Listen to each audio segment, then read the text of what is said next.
Okay, so we had a crazy day in court today. I'm going to kind of go through as things progressed. We started out the day with the lawyers and the prosecution getting together and arguing over what Facebook information is going to come through.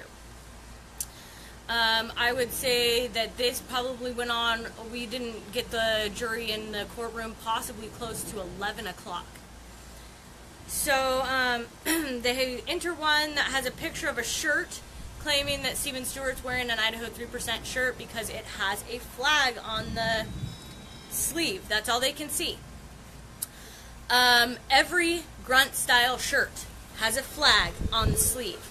So to say that he is wearing a 3% shirt just based on his sleeve, Stephen Stewart was not a member of the 3% of Idaho and didn't go to any of their operations, so he was trying to object to that. They let it go in anyways. They're talking about co-conspirator statements. They're responsible for each other's illegal actions. They're talking about a picture of the three of them. They say training in the desert. Going out and shooting targets with your friends is not illegal. And it's not part of a conspiracy. And a lot of people, even people here in Vegas, do it. People do it all over the country. In fact, any good lawful gun owner should be out using that weapon and familiarizing themselves with that weapon every single day.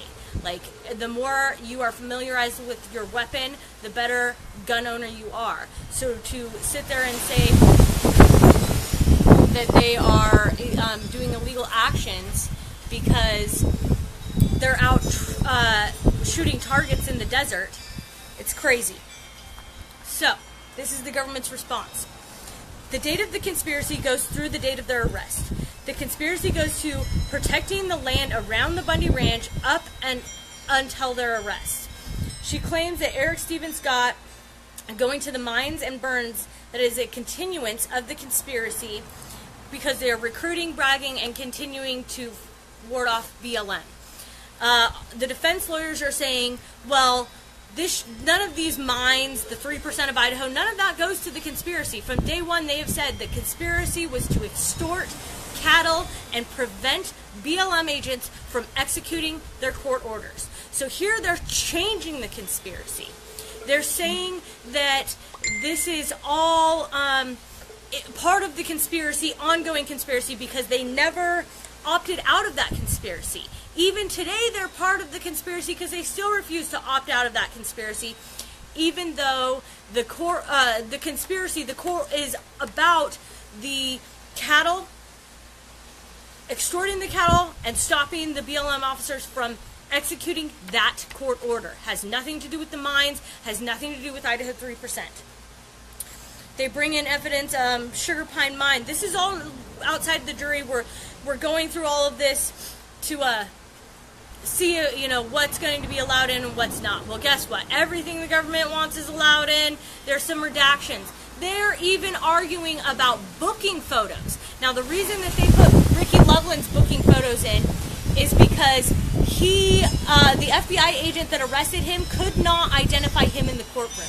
They are not supposed to put booking photos in as evidence because it goes to show the guilt of these individuals before they are found guilty. It biases the jury seeing them in those orange jumpsuits. They want to do this for Eric Parker, Stephen Stewart, and Scott Drexler just to show tattoos. But it's not to show tattoos because Eric has shown his tattoo in the courtroom, so is Scott Drexler. It is purely to get pictures of them in handcuffs in orange jumpsuits. Not to mention the photo of Eric, because he has extensive tattoos. He is naked from the waist up, and it is very demeaning. It's a demeaning picture, and they want to show that in the courtroom. This is unbelievable. So, then we go into the jury questions for the gun specialist. They bring up the fact that Stephen Stewart's gun wouldn't be able to shoot as far. His sights were broken. So a lot of the questions were just about weapons. The government redirect. One of the questions were if you could tell the gun was loaded or not. He said, government redirect. You couldn't tell if the gun was loaded, but could you tell if it was unloaded?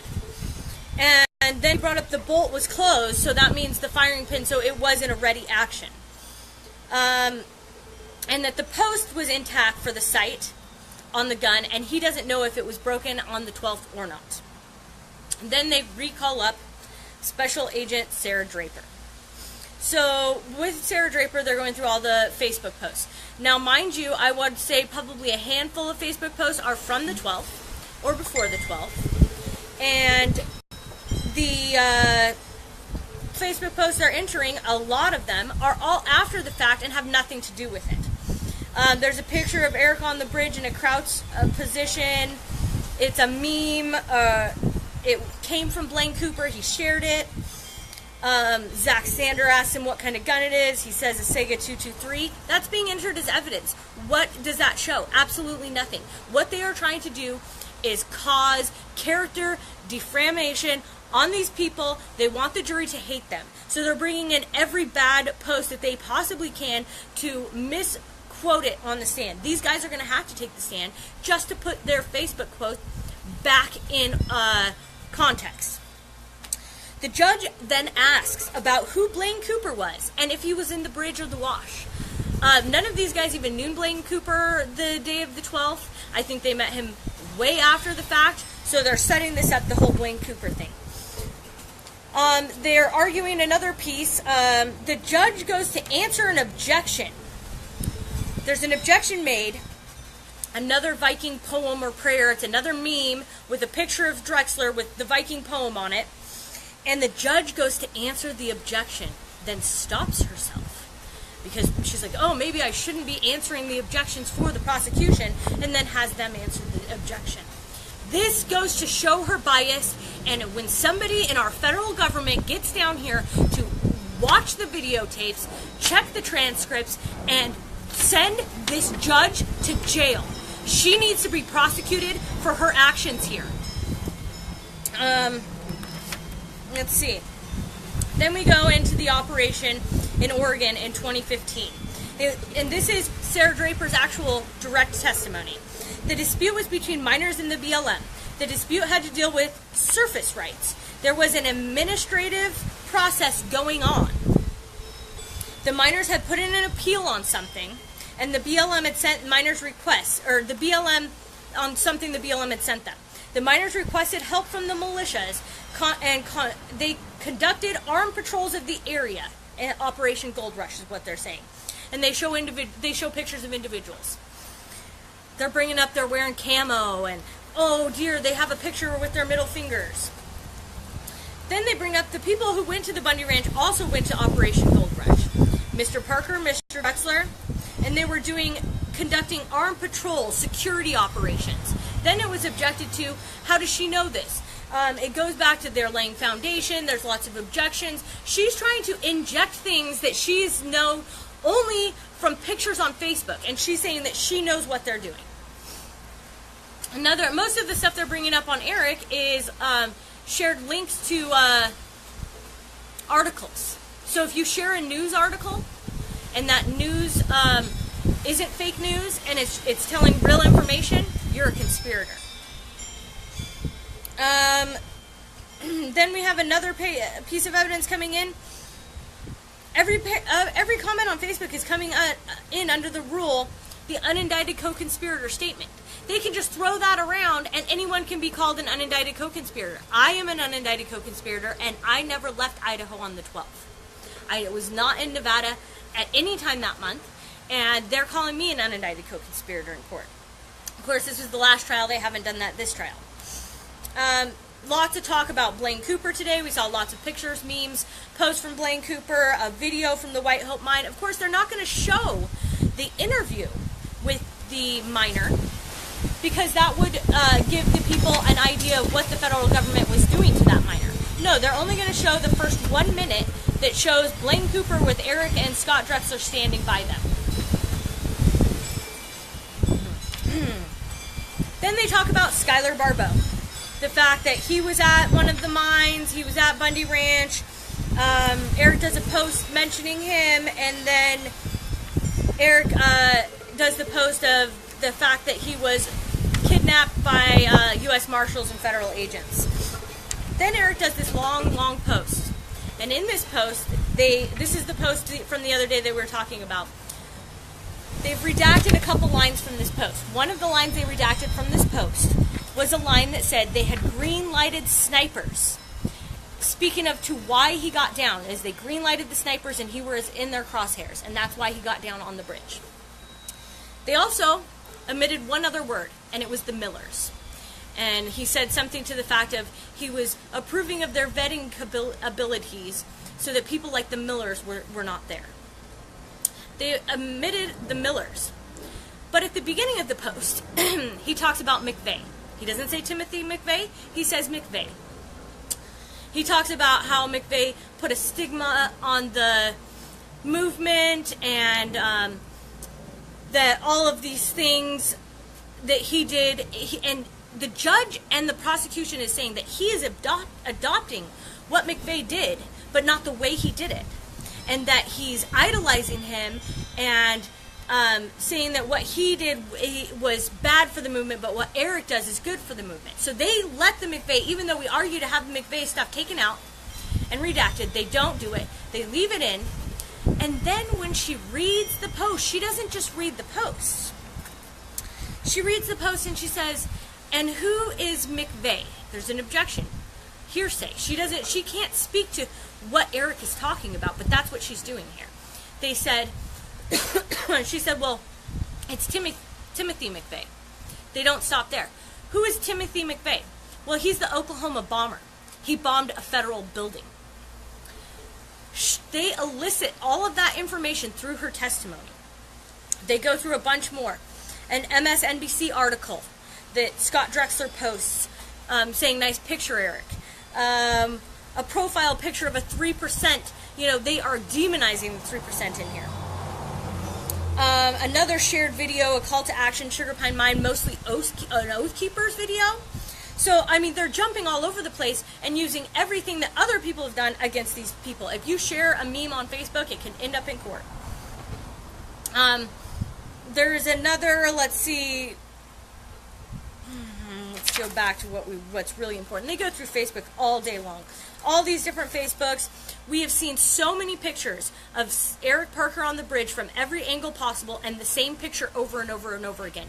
The lawyers have objected, accumulative evidence, and the judge just laughs it off and keeps it going.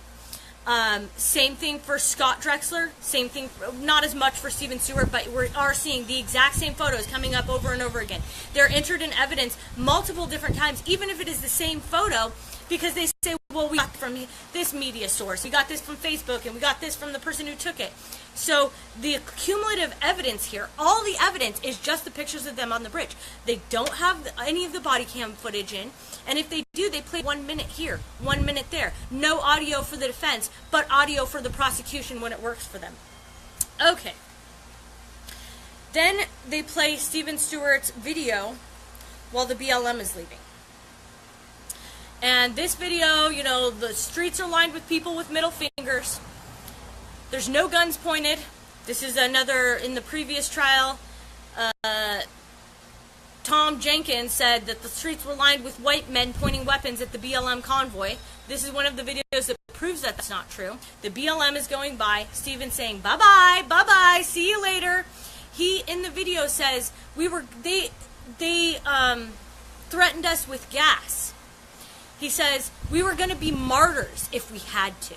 He did not say we were there to shoot federal agents. He said we were prepared to be martyrs if we had to. So, Tanasi gets up for cross-examination. The video leaving the BLM traffic driving past them. BLM was driving away. You hear Stephen Stewart say they threatened us with chemicals if we didn't back down. But we pushed forward. They were going to be martyrs if they wanted us to. He then asked Sarah Draper, "You're trained to identify threats or identify violence." And he goes to ask the question, was what Stephen Stewart was doing a threat? There was an objection. This goes to a legal conclusion. They immediately have a sidebar. The judge, not even a week ago or weeks ago, let the prosecution get a legal conclusion from one of their witnesses. The judge says this is an officer of the law and he can comment on the law. Now, as an FBI agent, another officer of the law cannot comment on the law because it's for the defense, and the answer is going to be good. What we have here is a biased judge that needs to recuse herself from this trial. We need to get a fair trial where we are allowed to present our defense. This is not okay, and every American should be upset about this. Of course, the objection is sustained, and he has to move on. Then he goes through and he starts saying, well, Stephen Stewart wasn't here, Stephen Stewart wasn't there. They've brought in this giant timeline. This timeline I had talked about before when Ricky Loveland was there. The timeline says, oh, Ryan Payne called Cliven Bundy. Ryan Payne called Cliven Sell. It doesn't say that those phone calls were 37 seconds, so that it was a call that no one answered. But they're putting it all on a timeline. Ricky posts something on Facebook. Ryan, for 4 days, it's the first day, second day, third day, fourth day. I think we start at the 8th, and they're going through all of these posts. Nowhere in any of these posts are Eric, Steve, or Scott until the very last day or the very last 2 days. It's the very last day. They have little states with names and where they're moving to bring everyone to this conspiracy. So what they're doing is they've actually have evidence, but they are taking bits and pieces of it, putting it into a timeline and leaving out information that is they're trying to mislead this jury. 30-second phone call, that should be on there. What does Ryan Payne and what he's doing have anything to do with these defendants? Leventhal. After we went through this, let me bring up one more. At the end, Tanasi says to Sarah Draper, so there's a post of Stephen Stewart, and he's saying that someone showed him a scope. It's bad grammar. It's one of these posts where you really can't understand what he's trying to say. He was up for a long time. It's happening the day of the ranch. What he is trying to say is that a person gave him binoculars to show him that they had snipers up there and they were in the crosshairs. He did not portray that very well on Facebook, and she is saying that he was the one with the binoculars. She's trying to put it in as something completely different. Then she's also met with the U.S. Attorney's Office 9 to 10 times. That's because they really all got together and conspired to find a way to get these guys arrested. While the sidebar's going on, federal agents that sit behind the bar, so that means the prosecution is there, there's a little bench back here, and they're all sitting there like part of the prosecution team. On the other side of the bench, we're not allowed out there, there's room for them to sit back behind the bench. They're doing this in front of the jury during the sidebar. This is unbelievable. We can't even barely talk to each other. We can't chew gum. We can't have candy. All of the defendants, all of the jury gets candy passed out. The FBI prosecuting lady that sits up there gets to chew bubble gum and pop bubbles all day during court. So Leventhal, after the jury's gone and the witness is gone, Leventhal gets up. He says the prosecution elicited testimony from Sarah Draper about Timothy McVeigh. If they had just read the post, some people might not have gotten the McVeigh issue. But because they were like, who's McVeigh? Who is that? Well, Timothy McVeigh. And who is Timothy McVeigh? Oh, the Oklahoma bomber. Oh, the one that bombed the Oklahoma building. Why does that have anything to do with these defendants? They are using defamation of character to get these guys arrested. They are trying to use jury nullification here, people. They are saying we're trying to use jury nullification, but they're the ones trying to use jury nullification. Inside the courtroom, there are two set of rules. One set of rules for the court people that are watching, the supporters, and another completely for all the FBI agents and the people on the other side. It's ridiculous. There is something wrong, and someone needs to stand up and do something about it. So, Leventhal, he motions for a mistrial. He says, what has gone on here is so outlandish that the jury's already been tainted by this information. We need a mistrial, or at the very least, a limiting instruction. They said, well, we already did that, and it's just for Parker, because they're really trying to do that. The judge is kind of backed into a corner here. The prosecution is saying, oh, no, we didn't do that, blah, And the judge is kind of backed into a corner, so she wants off that bench immediately. She's like, well, I deny your motion. I deny your motion for limiting instructions until after cross-examination, and then you can put it up again. But until then, I really need 24 hours to look up. She's like, you know, you need to bring in case law and everything for this motion, and you need to go home and go through this. What she's really doing is giving the prosecution and herself time to cover their asses. She doesn't want to argue this out in the courtroom. Thank goodness for Leventhal to stand up and be like, this is not okay. What you're doing here is backwards. Not to mention the fact that the prosecution can ask for a legal definition from a person of law, but the defense can't. And the judge herself is going to call a sidebar. Not to mention that at the same time, when Tanasi asks a question to one of the civilian Park Service people, not a law enforcement Park Service, a civilian Park Service. Apparently, that's the difference between the ones that go around and check your licenses. He asked him about his fear, and that was eliciting information that was already in a pretrial motion that they are not allowed to talk about. And she asked if the prosecution wants a mistrial for that, and the prosecution says, no, we don't want a mistrial for that, but we want to see the defense's closing statements before they give them. So that time, it's okay. It's not okay for the defense to elicit that question, asking him about his fear that day, even though they're allowed to ask law enforcement officers about their fear. But it's okay if the prosecution elicits information about Timothy McVeigh that has no relevance and nothing to do with this case to make the defendants look bad. I don't even know what to say after all of this today. Not to mention that the marshals at the marshal's office, are giving me problems all day long. They're trying to pull me off of my game, which worked for half the day, by not getting me the clothing. We had it set up. I'm supposed to pick it up on Wednesday. I've been late for the last couple days. I showed up early this morning to pick it up this morning. The guy says, well, he can't tell what is what. And he says, well, I'm like, can you make sure they do it at lunch and I'll come back.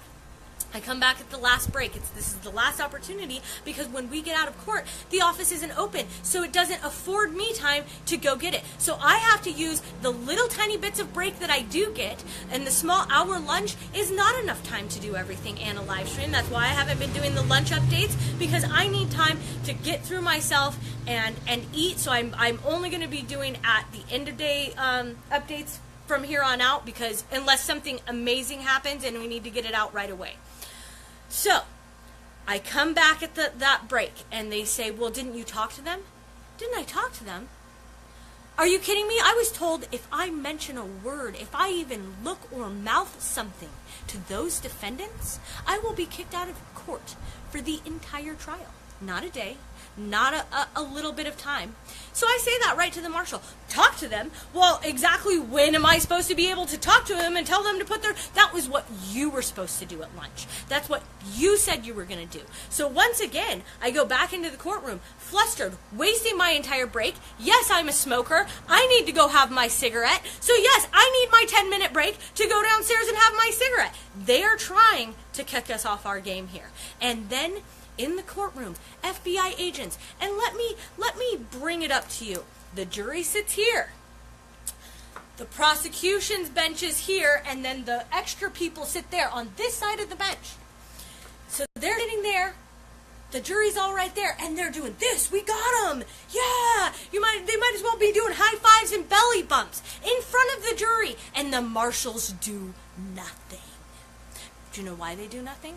Because they're all staring at us. They're all making sure that none of us smile at my husband or any of the other defendants. That none of us are saying something too loudly or acting inappropriately, while the FBI and all of the marshals on the other side are doing exactly that.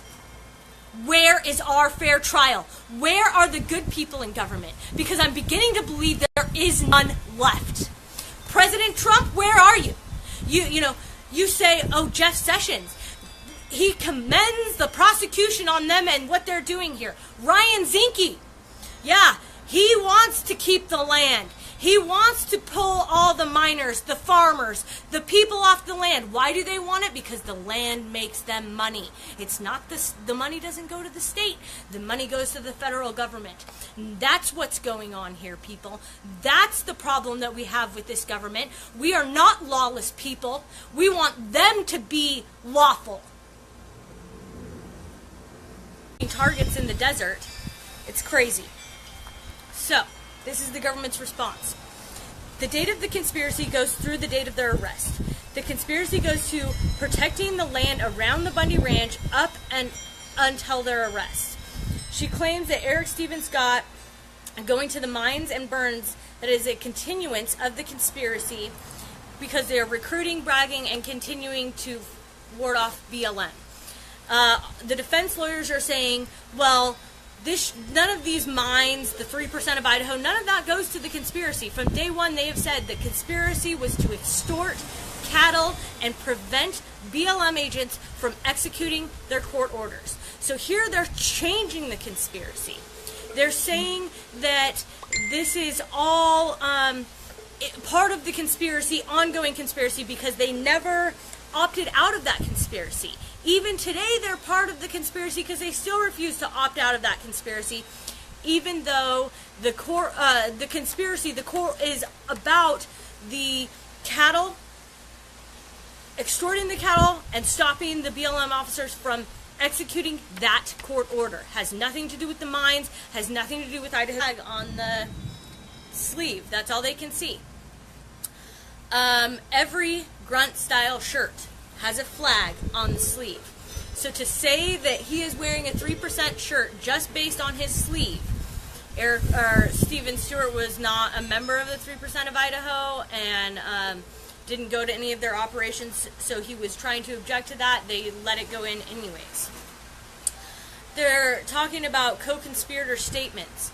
They're responsible for each other's illegal actions. They're talking about a picture of the three of them. They say training in the desert. Going out and shooting targets with your friends is not illegal. And it's not part of a conspiracy. And a lot of people, even people here in Vegas, do it. People do it all over the country. In fact, any good lawful gun owner should be out using that weapon and familiarizing themselves with that weapon every single day. Like, the more you are familiarized with your weapon, the better gun owner you are. So to sit there and say that they are doing illegal actions because they're out shooting. Okay, so we had a crazy day in court today. I'm going to kind of go through as things progressed. We started out the day with the lawyers and the prosecution getting together and arguing over what Facebook information is going to come through. I would say that this probably went on, we didn't get the jury in the courtroom possibly close to 11 o'clock. So they enter one that has a picture of a shirt claiming that Stephen Stewart's wearing an Idaho 3% shirt because it has a flag.